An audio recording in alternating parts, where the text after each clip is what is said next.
Welcome to Fort Dram and Goal. Tonight, we've got the 10th episode. We're talking college football, NBA, whiskey advocate. So, like we say on Instagram, grab a glass, turn the game on, press the mute button. Let's do this.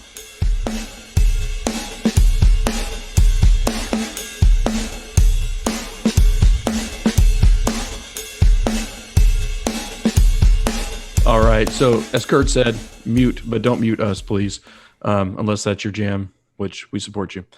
And also, as Kurt said, today is our 10th episode recording.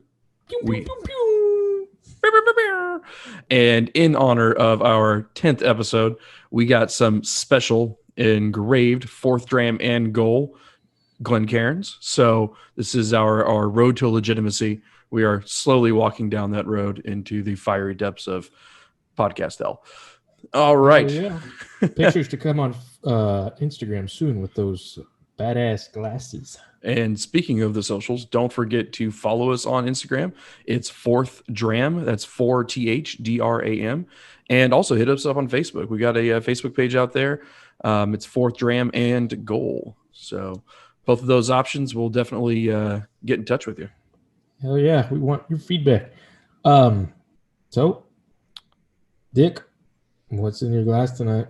My special Glencairn. I'm actually rocking... I feel like every time we do a recording, I'm killing a bottle, which I don't know if that's a problem or a solution. I'm actually rocking High West Rendezvous Rye. I am actually become a pretty big fan of the High West line as of late. You'll probably hear me start talking about that, just like I become a weeder bitch with Weller. So, Kurt, what about you, man? I'll say I'm proud of you because the collecting of bottles, you're getting a little carried away there, buddy. Oh no, wait, pass a little. I'm glad to see you've kind of come over to the dark side. Kill those things. You know, I've actually been kind of thinking about, what's that right level of collection versus drinking, right? And you don't necessarily have to have a bottle of everything, but it's okay to collect the hard to find stuff for special occasions. So that's the road I'm going down. Yeah. The only bottles I'll have are the, every now and then we'll drink like maybe a once a month bottle. So I'll have a couple of those. But to each their own. I got a good one tonight, man. So I put a post on Instagram the other day asking, explaining. I need to expand my rye game. The go-to Sazerac rye. So good. I've dabbled in others. I've had Wild Turkey, rye, the low proof. Mm-hmm. I've had a couple others that, of course, I'm not thinking of right off the bat, but I wanted to try something new, so we'll talk about Whiskey Advocate later. I grabbed me some rare breed barrel proof rye. And so far, I am not disappointed. We've got I don't think with the turkey ever disappointed. So no, 112.2. Okay. I'm trying to see if there's an age statement on here, but it's not. I don't know if that's age stated. Don't think so. So it's got to be at least 4 to 6 years, right? So it's probably a blend. It's not a single barrel, right? Barrel proof. So Wild Turkey Rare Breed, man. I think that's a pretty solid selection. I've been eyeing it a few times, haven't pulled the trigger, so you're going to kind of be the taste tester dummy for me. Oh, yeah, I'm definitely going to be rating this one today. All right. I get behind that. So before I get into my notes, I walked in to the store. I had this one on my mind. You were always on my mind. There goes another fan. So yeah, I walk in the store and a bottle catches my eye that I've been seeing a couple posts on a couple of the pages. Belfour, have you heard of it? I have not. So I didn't know until somebody put a picture the other day. Sports whiskey, right up our alley. It's a whiskey by Eddie Belfour. So for those of us that aren't hockey fans, who is Eddie Belfour? Yes. Eddie Belfour was the goalie for the Dallas Stars, won the Stanley Cup with them. So he's come out with a whiskey, him and his son. And I'm thinking, all right, where's this made? I grabbed the bottle. It's made in Bardstown. Oh shit, it's a Bardstown Yeah, product. yeah. All right. And it was actually a store pick. Okay. So they selected the barrels. When it's gone, it's gone. It's $90, right? As compared to the rare breed, which was $55. I may have to go back and check that one out. The only reason I didn't was because I had, rare breed already set in my mind. We're going to talk about the magazine today, so it goes hand in hand. But that was pretty unique. I did not know it was Eddie Belfour out of all people. But it was a barrel picked rye whiskey, which. Oh, so it's a rye. Okay. Yeah, go figure. That's what I was looking for tonight. Huh. So that may be an upcoming topic of discussion. I'll be down with that. I'm gonna let you try that one. Yeah, you talk about the celebrities and whiskey. I never got the Drake one though. I'm not gonna lie, I never got the Drake one. You had to talk me out of the Duke one there for a minute. Well, the Duke one, we've talked about that before. I know, and I couldn't remember whether you said it was good or not, and you're like, no. I don't know if it's changed. I know the price has dropped dramatically. I know it used to be very high. Now it's like in the 30s, but years ago, it was apparently like Wild Turkey's stuff that they didn't use, and somebody bought. I don't know if it's any different now. This is like 3 or 4 years ago, so things could have changed. Yeah, was there kind of their trash left over? It was kind of like a bar mat shot, but of Wild Turkey bourbon. Yeah. Okay. All right. Now bring us back to this atmosphere. Yeah. So on the nose on the rare breed rye, oats, OT, a little smoke back there, just a little bit. So talk about the smoke. Are we talking like peaty smoke, or are we talking about like bourbon barrel char smoke? Bourbon barrel char smoke. Okay. Got a little bit of maple syrup on that. Not cola syrup this time. And then of course with your ryes. Now I've had this discussion with you before. People will say ryes, oh, sweet. They're sweet. They're sweet. They're sweet but spicy. Yes, but some of those ryes, sometimes I think the sweetness is more of a tartness. Not the better ones. Yeah. But this one kind of makes you pucker your lips like, some tart apples. Yeah. Yes, just like that, Dick. Just like that. But yes, funny you say. Maybe it's a preset thing, but I do get apples on this rye. The nose is very good. On the taste, you get that sweetness fruit bite right from the get-go, and then it just mellows. Fruit. Little bit of mint. Just a little bit.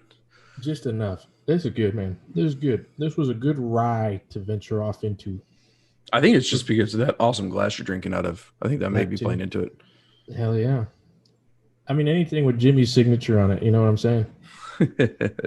Jimmy Russell. Jimmy Russell's signature. All right. So I don't want to grade it just yet. I'm not going to let you. We're going to do that right before we're done, so we can get a couple of 4 drams in there. All right. So we're going to take it to our next segment. Good transition there, talking about Eddie Belfour, into college football news. What is going on around the horn? All right. So we talked about this. We need to stop talking about A&M. We got brought into our horizons, but damn it, they keep becoming relevant in this situation. I've got to ask you first, what do you think about the Ohio State rule change that came out the other day? Because I'm ready to argue the shit out of that. Yeah, I think you and I are going to line up on this, and this is something we haven't pre-discussed, but I think it's horseshit, frankly, for a... Okay, you're setting me up already. Keep it going. I like it. I think it's horseshit for a conference to change the rules specifically to allow one team to shine. One team to, in my opinion, be unfairly placed into a game that they did not meet the minimum requirements for. Okay. So that's my stance. I have a lot of opinions to back it up, but I'm not going to go down that rabbit hole. What about you? I think it needed to be done. Oh, shit. Why not? I mean, so 5 games instead of 6 games. Oh, it was an arbitrary rule to start, but they all came to an agreement, and they all said, 6 games. We're all gonna do 6 games. 6 games, right? Okay, we'll do 6 games. Okay. And then and I'm going to do that thing that you don't like. I'm going to ask you that one question. I'm going to Stephen A. Smith the shit out of you. I'm going to ask you that one question you don't like. Is this year like any other? no. Okay. So are there things that we're getting used to? You mean lack of law and order? Yeah, I guess. Ohio State plays 2 games, absolutely. They play 3 games, absolutely. Sure. 5 and 6, get the hell out of here. I mean, that's a valid point. I think what kicks me in the ass is you've got all these other teams, and I'm not going to talk about A&M in this situation, but I'll even use. I will. Well, okay. in a little bit. But you've got all these other teams that sit there and they play 7, 8 games and they lose 1. All of a sudden that they look worse because they lost 1, although they won 2 more than Ohio State's even played. Like that, how is that fair? It's not fair. Okay, well then it just goes to the game. Do you think Ohio State could beat most teams in the country? They deserve to be in the top 4? I don't think they deserve in the top 4. No. Oof. I don't think they can beat Florida. I don't think they can beat A&M. Oh my gosh. I don't think they can do it, man. I look at Ohio State's secondary specifically, and they would get torched. I'm not even convinced that their linebacking core is what it used to be. They don't have any stars. And if you look at like the one hard game that they played was Indiana, right? Yeah, they won. They didn't win pretty though. And there were some trash points at the end for Indiana. So it wasn't as close as it looked. But Justin Fields threw 3 picks in that game. He did not look good. He did not look good. And so if you're going to base the entire thing about it's Justin Fields and it's the Justin Fields Ohio State show, and you got Ryan Day as as your coach, so what? I mean, like, why does that matter? It goes back to they shouldn't have been ranked in the top 5 with 1 win. Yeah. Okay. So you brought your A game today. I will give you that, Dick. No, I think talent wise, when they're on it, they're on it. You can say that about everybody else, but Michigan State, beat the shit out of them. But what is Michigan State's record? They beat Northwestern the week before. Okay. So I'm just Northwestern. I'm just saying when it comes to between 5 and 6 wins, no. I think and then here comes my part where A&M gets thrown in here. So let's say Ohio State doesn't qualify. Who should be the number 14? Texas A&M. Okay. I'm wearing my shirt right now. I already answered your question. Thank you for setting that up. So you're telling me that A&M should be in the top 4 and be in the playoffs? Yes. Even though they will not represent the SEC in the championship game? Yes. Ohio State doesn't play that 6th game with the rule. They don't represent the Big Ten in the championship game. Yeah, okay. So what's the difference? Why, if that's the thing, if everyone's saying they're not in the championship game, they shouldn't be in the playoffs. So then what's going on with A&M? No, I don't think people are saying they're not in the championship game. They should be in the playoffs because that's exactly what they're saying. They're saying if you can't even play in the championship game, they shouldn't be in the playoffs. But the years that the SEC has had 2 teams in the college football final, they haven't. That one of those teams hasn't played in the championship game. Right, but that's different because that's usually Alabama and what, Georgia, LSU, Florida, one of them. Yeah, well, not Florida. The problem with that statement though is it's not necessarily about if Ohio State. I'll throw it out there, and this is kind of like a homer.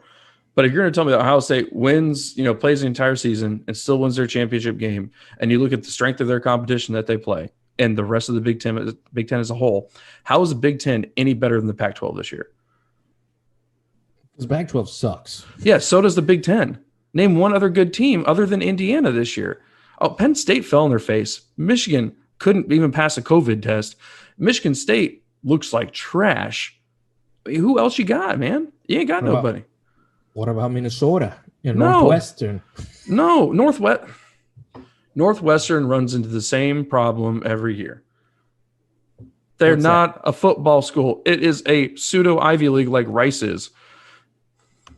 I will say that you do bring up a good point. You did have weaker competition. I will say Iowa did look a lot stronger towards the end of the year than they did at the beginning of the year. Sure. And then it kind of goes, Northwestern, Iowa, Ohio State, and then it kind of goes off a cliff. But if the argument's going to be the whole not championship game, well, You want me to be my honest opinion? Yeah. I mean, I expect think nothing less. I think A&M beats the shit out of Notre Dame. Sure. I think they lose to everyone else. I think A&M beats the shit out of Notre Dame. I think we are competitive, if not win the game against Ohio State. I think we lose to everybody else. I The mean, other two. Auburn. What do you think of Auburn? We beat them. You did, but it wasn't exactly a, It was a pretty solid win. It was at Auburn. We haven't beat them in 3 years. 3 whole years, Dick. Oh my gosh. I can't believe that. I'm just saying, bro. So I don't want to. I mean, we beat this horse dead, and I don't think that there's a right answer here. But I think that we did have one solution, one ring to bind them, one ring to rule them all, and that was OSU. You got canceled because Michigan couldn't get their shit together. A&M, you got canceled because Ole Miss is fucking Ole Miss. It's a trash dumpster fire. And then I think there's a real they should have played, but I think there's a real easy path that it's Ohio State and A&M can both be in the playoffs. 8 teams. No. Okay. I think if Alabama beats the shit out of Florida, Alabama's 1. Sure. Clemson beats the shit out of Notre Dame with Trevor Lawrence. They're number 2. Ohio State wins their Big East championship now, thanks to the rule change. They're number 3. And then who's sitting pretty at number 4? Or Notre Dame beats the shit out of Clemson. I don't think that's. And they're 2 loss. I mean, but what if Clemson's 2 loss? Or is Clemson still in to the 2 loss team and a non-ACC champion? Oh, if Clemson loses to Notre Dame? Mm-hmm. No, that's not even a thought. They're out of the top 4. Okay, then we're in. Right. There's multiple paths. The problem is, I feel like those multiple paths, none of them guarantee. It's always just like an increasing your percentage chance. Like none of them, like if these cards fall, then this will happen. It has to happen. The big one was keep Ohio State out of the championship game. I mean, yeah, I'm biased. I'm not lying. But I think if we would have just sucked it up and played them this week, I know it's short turnaround. I know we don't have a game plan, but that's your essentially round 1 of the playoffs. And I think Jimbo hit the nail on the head. I mean, the problem with this is we've talked about this year in and year out. 4 teams is not enough for a playoff. It's not. Oh, boo-hoo, Jimbo. Huh? Oh, boo-hoo, Jimbo. But he's making a valid statement that every coach says every year. Was he saying that when he was kicking ass with Jameis Winston? Wasn't it the BCS? Nope. Oh, okay. No, I don't know that he was saying that when he's kicking ass with Jameis Winston. No, I think you're always going to find flaws. Even if it's 8, it's not going to be enough. But it's not. But people have been saying 8 since after the first year. You could even make it 6, to be honest. Maybe. Okay, so we're going to have to cut a whole bunch of A&M stuff out because I feel like we're turning into an Aggie radio station. But I had to bring up some of it. Sure. No, that's good. All right, so you brought your A game today, fucker. Right. I'm trying to get better, man. You fucker. Fucker. Okay. All right, so I think we talked enough about playoff for right now. I want to talk about some non-gridiron stuff. Let's talk about what's happening behind the scenes. The carousel is starting. The way I hear it, this is 24/7 Longhorn Network reporting that Urban considered and he said no to Texas. Didn't want to come back to coaching, and specifically stated due to his mental health. And I can respect him for that, right? Put yourself before getting paid. You've already it's not worth it. But they don't get Urban. What now? What's next for Texas? Well, now we change our show to Coaches Network because that's all we fucking talk about. But I like it. And if you don't like it, send us an email and tell us you don't like it. But this rare breed rye is good. It's just sweetness. Sweet syrup. I guess you got to ask you a question. Are you getting like a punchiness out of it? Like, does it have more punch at being a higher proof rye? Or is it? It has a kick. I wouldn't call it a punch. I wouldn't call it a punch to the face. I call it like a kick to definitely not the shin. Maybe the calf. Kick to the calf. Not a punch to the dick. But no, definitely not.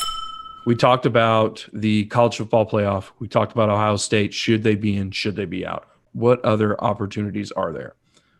Let's talk a little bit about, and I think we're going to continue to bring this topic up as this saga continues to unfold, and I really feel like it'll fizzle. But let's talk about Urban Meyer to Texas. Word has it, he's not doing it. Yeah. So he said he's not going to.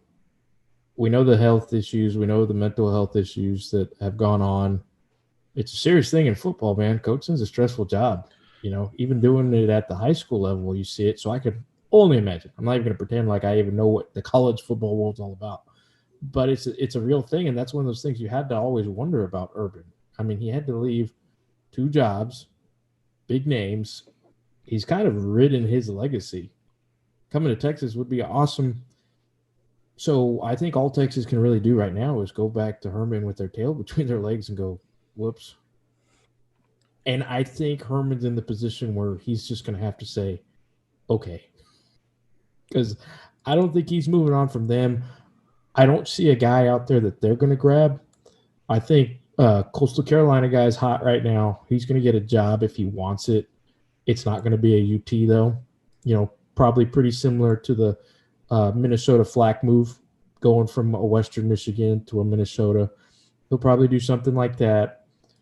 But I think they just kind of wipe the slate clean and keep it going. I know UT fans don't want to hear that, but when you think about who else, who else? I can't think of anybody. And I think if we could think of somebody else, someone else would have already thought about it and we would have heard it from them. But nobody's talking about anybody else except Urban. And you really got to ask yourself this question. I mean, yeah, they go back to him with their tail between their legs. But why? I mean, they're ranked number 20 right now. Yeah. They've lost some key games, but we talked about this 5 minutes ago. COVID, right? It's a year unlike anybody else. And I don't like Tom Herman. And frankly, I don't like anybody that coaches at Texas. I love it when they get fired or they leave because I'm like, told you so. But anyway, I don't think we have an answer. I'm going to say this real quick because I do want to share our podcast on, Red Raider pages later. I don't want this to be a Texas specific show or a coach's hot seat show, but I've got to say this. If you're asking for Matt Wells to get fired, just shut up. All right, we put up with a 500 Cliff Kingsbury for 5 or 6 years. Just shut up. Let Matt Wells do his job. Get over yourself. It's not the basketball program. I don't even want to get into that. All right, moving on. You make a fair point, though. Like there should be an expectation for coaches to be able to have 4 or 5 years runway. It's so pathetic. It's so pathetic to see. We knew what Tech was going to be. We talked about this. I said 3 wins was realistic. 4 wins would be great. We don't have the biggest meltdown ever against UT. 5 wins, awesome. But anyway, Beamer's son got a job. What do you think about that, Dick? Lay it on me. I don't really have much to say. It was kind of an underwhelming hire, but come on, all that shit you talk about Muschamp, you gotta chime in. I'm good. Good for them. Yeah, he's got history there. He coached there. He's been around. He was a long snapper on the national championship team. Awesome. I actually used to be a long snapper too. Cool. Anyway, I do have to ask the question though. We talked about the Coastal Carolina guy. Texas is too big of a jump for him. Why not stay in Carolina? Why not go after him at South Carolina? Why not go pick from your pool that's right there? A proven coach. Head coach. They have the money. Yeah, I don't want to keep calling him Coastal Carolina coach. It's Jamie Chadwell. Jamie Chadwell, why did he not end up at South Carolina? I don't know. Maybe South Carolina is possibly just trying to get their guy right now. Beamer has history there. Like I said, he was there in 2007 with Spurrier. He's been with Oklahoma. So then you're kind of doing the whole, is the head coach at Coastal Carolina just as good as the associate or what is it? Whatever the alternate head coach at Oklahoma. I mean, that's a toss-up. That's a good question to ask. So I don't know. But I don't know why he's not there. Like I said, I see him taking over another program, kind of like a Minnesota level school. Minnesota. There's a lot of losing teams out there this year. So He'll get something if he wants it. All right, we gotta get to whiskey in a little bit. You want to talk NBA or want to talk whiskey first, Dick? Let's talk about the NBA. So, a few Ooh, we talked about the NBA draft. NBA season is starting up. I think the 22nd is the tip off, right? Almost a kickoff. exhibition Jeez. starts tomorrow. Oh shit. All right. So it's going to be a very interesting year. Can Adam Silver pull it off again? They're not doing the full bubble. It's going to be interesting. Dude, what the fuck is James Harden doing? I don't know. Is he Dennis Rodman of the 2020? I mean, what is this No, shit? me and the rest of the city of Houston would like to know, even though they're my, team by association. Yep. I don't know, man. At first, I thought maybe he's doing the whole "let me go so I can go join my buddies" over in Brooklyn. Then my basically people basically what everyone's done in the last 5-6 years to win a championship, except for the Warriors. I will just act a fool so you can get kicked. Right. The whole go join my buddies, going back to the Heat, going to even AD joining LeBron this year. I don't know. It was his 76ers comment that I don't know if he's like throwing a curveball and saying, I just want to get out of here. I'm frustrated. But then it's like you're going to go from the Western Conference Rockets to the Eastern Conference 76ers, who are the same 3-4 team. Like, it's not much of a change. And then even Houston right now, you got John Wall, you got DeMarcus Cousins. I don't know if he's just fed up or he's trying to get with his buddies. I couldn't tell you. I don't know. Now he's coming back, but he has to sit out. I don't know. It'd be a good. We're gonna have to find out when he passes. What is it? He has to pass like 6 tests in a row. Yeah, I don't know the protocols for this year. I didn't read those. Yeah, I think on ESPN he has to pass like 6 tests. If he shows up at practice and joins the squad and gets going, I guess that's the end of it. He got over it. He enjoyed his quick off season. If he doesn't show up and it's still more of a holdout, I don't know. There's not a lot of time to do anything right now. No, there's not. I mean, at all. And you got it 14 days. I mean, it's a recommended, right? If you're exposed. I mean, he was a freaking Vegas on a bender. Like, I don't know. I didn't know that. I did not know that. Yeah. That's why I said he pulled a Rodman. He went to Vegas and was like, fuck it. I need a break. Yeah, but Rodman did that in the middle of a NBA Finals. So, yeah, that's a little different. I mean, nobody's ever going to be Rodman. I hate to say that. There will be another Rodman. Harden's not it.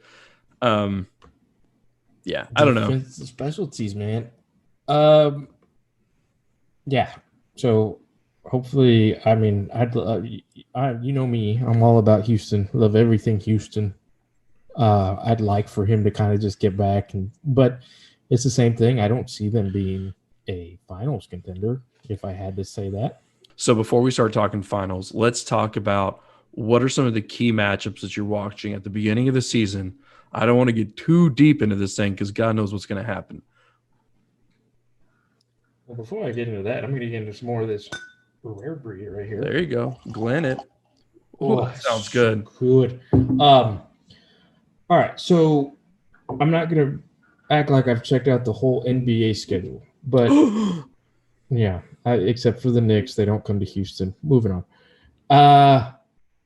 God, it sucks being a Knicks fan. Anyway, so what's the NBA version of Thanksgiving Day? You've got Christmas Day, and I know there's some big matchups. I know you're going to have Giannis against the Warriors. Who are the Warriors? So I'm looking forward to that. You've got Mavericks up and coming against the Lakers. That'll be a good one. I mean, other than that, I know the Nets play the Celtics that day. Kyrie against the team that he basically half-assed it for a couple years and then got out of there. So other than that, yeah, that's really all I've kept an eye on. They dropped the Christmas Day news.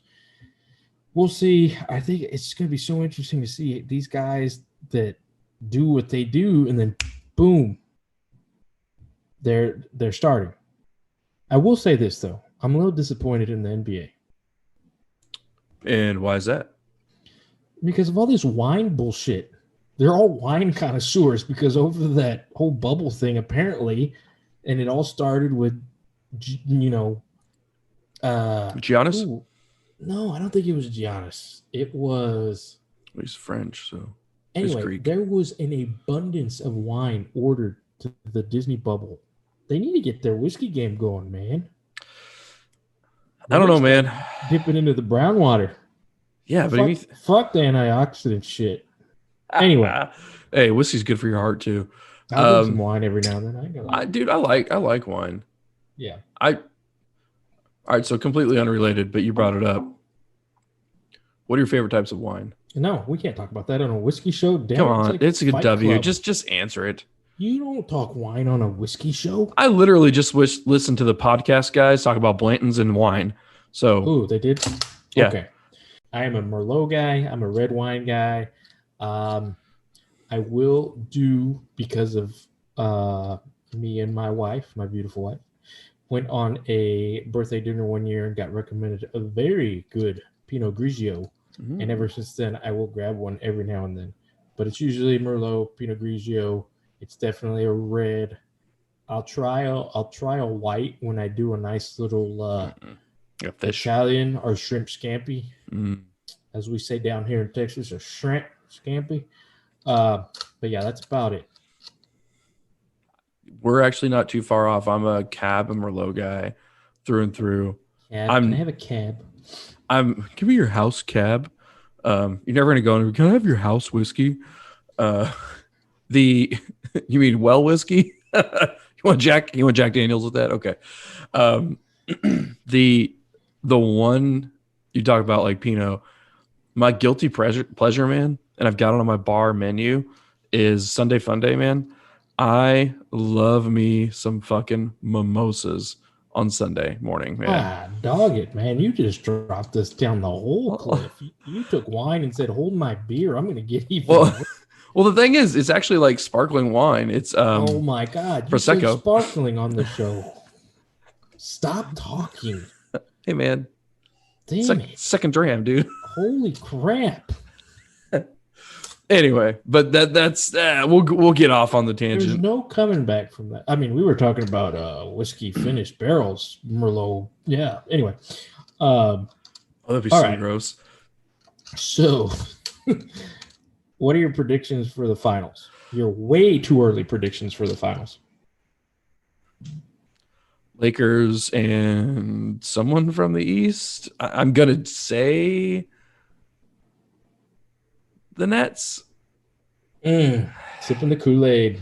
I agree with you. I think it's going to be the Lakers again because I think they actually got better.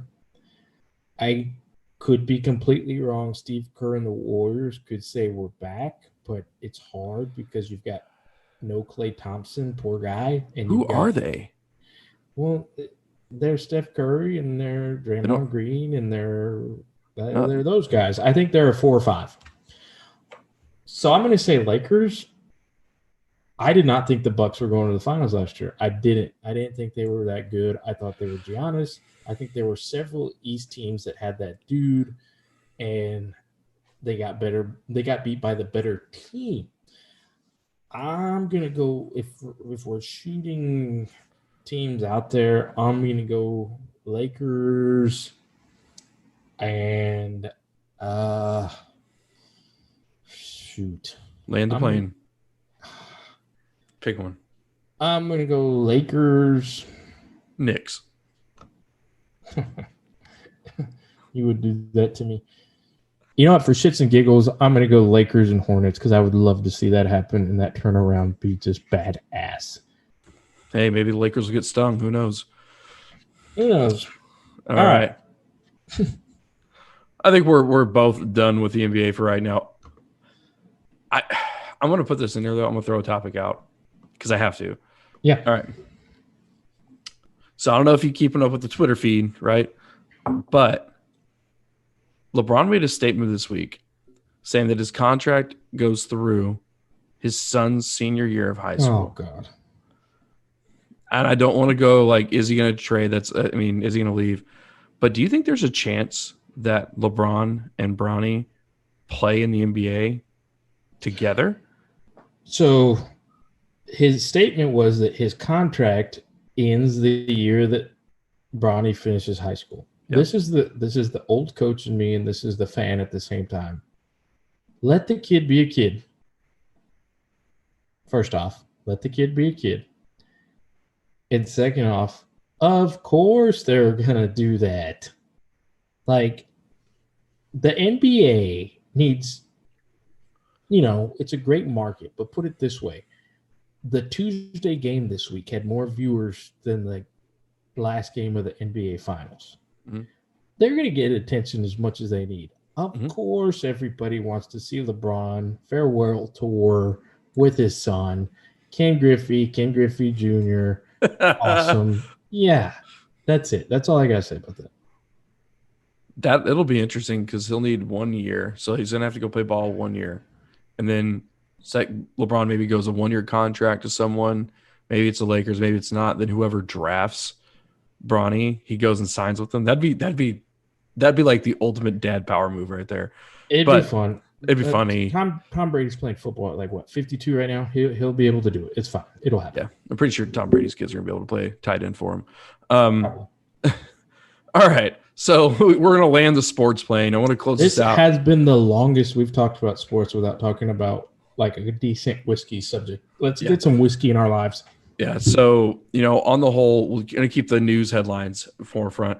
Whiskey Advocate dropped their 2020 top 20, and it stirred some pots, man. There were some picks that I'm not sure I agree with, and you and I've had this Whiskey Advocate conversation before, and I don't think other people agreed with. So I want to get your thoughts. What are you thinking, man?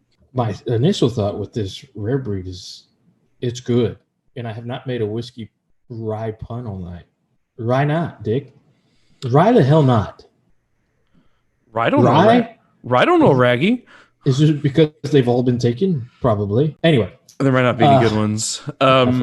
Anyway. Okay. So every year. Let's list them off first for our viewers. The whole fucking list? No. We're going to talk about like the top Fuck you. 5. Well, all right. Okay, just go. Okay, I'll tell you what I want to try. Yes, I would like to try number 1. I would like to try Larceny Barrel Proof because, of course, you want to try number 1. I've done it the last couple of years. It's been yes and no's. I've never had a very good bullet, so I'm interested in number 4. I would like to try it to give it a chance. Hell yeah, I want to try me some Elijah Craig Rye if I could find it. I've never seen it. I don't know who has. If it exists, let us know. They put some shit on there that doesn't exist. Right. I'm going to ignore the scotches. I'm going to defer that to you. I've been out of the scotch game for so long that I could tell you what Ardbeg tastes like. And I'm just, looking at the list, I have not tried any Chattanooga yet. I certainly would love to try some Chattanooga. I don't think I would start with their rye, which is ranked number 18. Balcones is a love and hate relationship because I've only had the Texas Pot Still Bourbon, which we've talked about. I wasn't a fan. That had to turn into a shot bottle. I had to start taking shots to finish it. But I have had their blue corn whiskey, not their baby blue, but their blue corn, and it was so unique that it was delicious. It was very good. I highly recommend it. If you have not had any Balcones, or even if you had, try that one. But there's so many scotches on here, man. I don't know what to think. 1 and 2 were bourbons, so that's cool. And out of the top 5, it's either a bourbon or rye. I mean, so that's cool. Well, what's 3? I'm pretty sure it's a scotch. Yeah. So I'll give you my quick hits thoughts on this, and we won't beat this horse to death. But what my biggest surprise on this list is Old Overholt at 12. I've heard people say, "Oh, it's like an old tub. Like it's a solid one. You have to try. You have to pick up. You have to do it." It's got a screw cap top, so I'm kind of don't want to do it. Is that the bottled and bond? I think so. Yeah, it's bottled and bond. Okay, and I'm interested just to see because I have not yet seen this. This is Just a live $25 action. bottle. This is live action right now. I'm going to see what the tasting notes are on the rare breed that I'm sipping right now. And it says full bodied and rich. Okay, mint. I did get mint, so that makes me feel better about myself. Pine and cedar, no. Sliced orange, I can get the sliced orange. Candied strawberry, I got more apple. Sweet pecans on the nose. Nutty,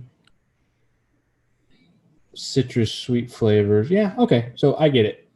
I got apple, I got oak, I got oat.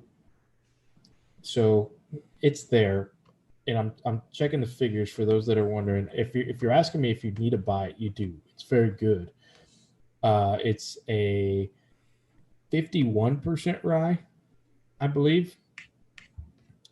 So I'm going to go ahead and get my rating right now, if you don't mind, Dick. Go for it. So we've decided to switch to an ABCD rating because I think it's easier to follow. A plus, A minus, A, B, B plus, B minus. I think it's just easier. I'm okay so with that. glad that we had that conversation and landed on that. We did. So I'm going to give this an A. And if we're talking OCD, I'm going to say like a 90, 91. It's very good. I'm kind of scared because I think I could drink this whole bottle, which now that I think about it, that's happened with Rise before, aka 2016 wedding regular wild turkey rye, done. Killed it. Delicious. Several bottles of Sazerac rye, done.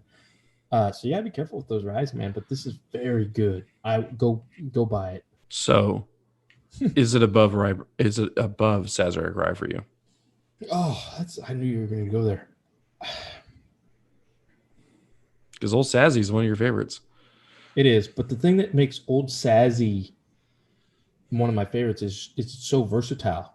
I mean, it's what? It's the it's sub $30. Jones. It's the Maurice Jones-Drew. Oh shit! No, you did not. Yes, I did. You could do anything with it. You throw the ball, run. Say LT. Don't say Maurice Jones-Drew. Don't hate on Maurice Jones. I'm gonna hate on Maurice Jones-Drew. Anyway, I can mix Sazerac rye. I can drink it straight. I'm gonna tell you, I'm not putting rare breed with anything. I'm not putting ice. I'm not putting water. I'm sure as hell not putting in Coke, which you can do with Sazerac rye. I may, because if I've had enough to drink, I may put an old fashioned together just to see. But I actually think it would be too sweet. Yeah, I think it would be too sweet, and it would really bother me that I'm killing the delicious flavor doing that. All right, so before I keep talking, finish me up, bring me in. What do you think about the rest of the list? Okay, so Old Overholt, biggest surprise on this list. It's bottled in bond.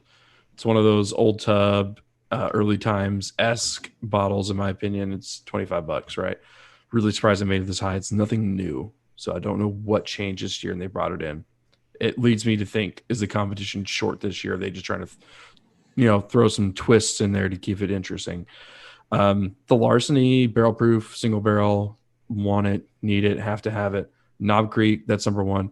Knob Creek 12, had it. Wasn't overly impressed. I actually used that bottle to finish out. To finish it, I used it in whiskey sours. That was one really drunken night where I think I did too many WhatsApp videos to our group message for the fantasy football. And then Wee Beastie, Ardbeg 5. I have that one. Smoky McSmoke. Dude, I love some smoky scotches, some peaty scotches. I got one of my good friends. The only reason he'll drink whiskey right now is peaty scotches. He wants more peat. Give me the peat, baby. Yeah, if you're a Lefroy Ardbeg, you're a certain type of guy. Who gets just from the eye test? Who gets label of the year? Look at that peat monster. That's pretty sweet at number 9. I don't know, man. I don't like those cartoony ones. Oh, fun sucker. Okay. Yeah, you know me. I don't know, man. Like, I know these bottles so well. Fun sucker. I'm going to go with a Drum Shanbo single pot still. That is the coolest looking bottle out of the group. That is set at number 14. 14. No idea what it is. Irish whiskey, but never had it, never seen it. Coolest looking. No arguments there. Yeah. So anyway, Wee Beastie, if you like peaty scotches, stay away from Wee Beastie. It's really not that good. Get yourself a Ardbeg 10, Lefroy, any of the higher end ones, or dude, Lagavulin 16. I'm gonna sound like such a basic bitch, but it's so good. You are a basic bitch. All right, well that'll bring us over the goal line. That's it for episode 10, the big milestone. We talked a little college football. We talked a little NBA. We talked Whiskey Advocate, the Holy Grail that gets released every year. Thank you for listening. Dick, hit him with the social media forms. For sure. So, Drammers, do not forget to follow us on the Facebook pages on the interwebs. Fourth Dram and Goal. The Insta, Fourth Dram, 4THDRAM. We're building a little bit of a social network out there. And then, hey, man, if you got some questions, got some feedback, you do please, or do not. Please. We want to hear from you. Ask us questions. We'll answer. Send us some dick pics. Ooh. Yes, as in a picture for Dick. Got it. Exactly. Fourth Dram and Goal at gmail.com. That's 4TH, Dram and Goal, all one word, at Gmail. Okay, so Kurt, I think that leads us to you, man. All right, Drammers. I think he's one of the most underrated head coaches of all time, Frank Beamer. Frank Beamer said it best. Football is a lot like life, and you're going to have disappointments. The issue is how you come back from them. To the next snap and the next dram, people. Drink on, Drammers.